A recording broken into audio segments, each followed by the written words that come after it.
going all morning long. The funeral of Pope Francis taking place just hours ago. And now morning, Catholics await hopeful about the process to elect the church's next spiritual leader. A new pope could be named as soon as mid-March. And we are talking about a process that is centuries old and not the easiest thing to understand. So to help walk us through it is Duke Divinity School professor Peter Casarella. He's joined us. Good morning, Professor. Thanks for coming in.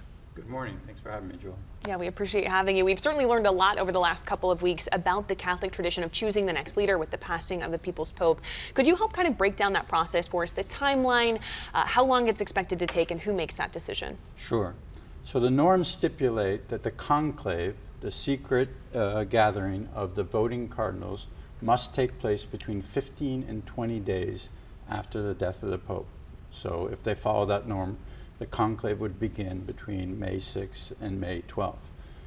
The voting age cardinals are all the members of the College of Cardinals who are under the age of 80, which currently stands at 135 voting age cardinals.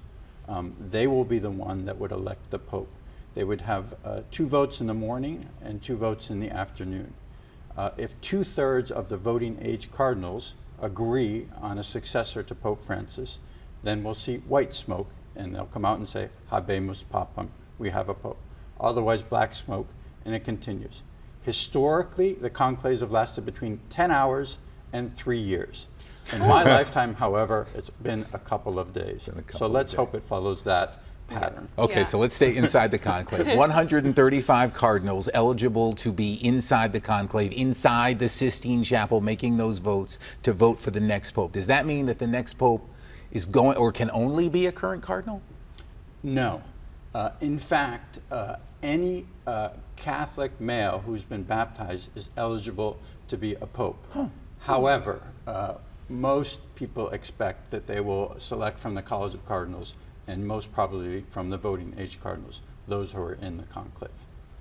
And there are a few cardinals that speculation is kind of surrounding now that may be chosen. Is there any chance that the next person who's chosen could be an American? Excellent question. So I'm not the Holy Spirit. I don't know the outcome. This question comes up a lot, and more recently, Robert Prevost, the Chicago-born Augustinian prelate who spent most of his lifetime in Peru as a missionary and was brought back by Francis to the Vatican for the very influential role of head of the Congregation of Bishops, has been speculated. However, in past conclaves, and I assume also now, the idea has been that Americans claim control of world government. Why give them control of the church as well? And it's never happened before. Well, Pope from the Americas, Francis from Argentina, but not from the U.S. Never from the USA. Can't let you go without asking you about the movie Conclave. I watched this last year right before the Oscars. I loved it. Right now, since Pope Francis died, it's surging back to #1 on all the streaming sites. In Argentina, where Pope Francis was from, they put it back into the theaters after he died. Have you seen the movie? And if you did, what did Conclave get right about this process, and what should viewers be aware of? I saw the movie. I love thrillers. It's a great thriller. And I'm not going to give away spoilers. But to get to the heart of your question, I think Conclave exacerbated the acrimonious nature of the conflicts between the voting age cardinals. There's going to be differences. There's going to be outright differences of opinion about whom to elect. They're not going to vote on the first ballot for the next pope. However, one must also keep in mind that there are general congregations that are going to take place basically starting tomorrow up until May 6th. And these are speeches organized by the Dean of the College of Cardinals to talk about the situation in the church.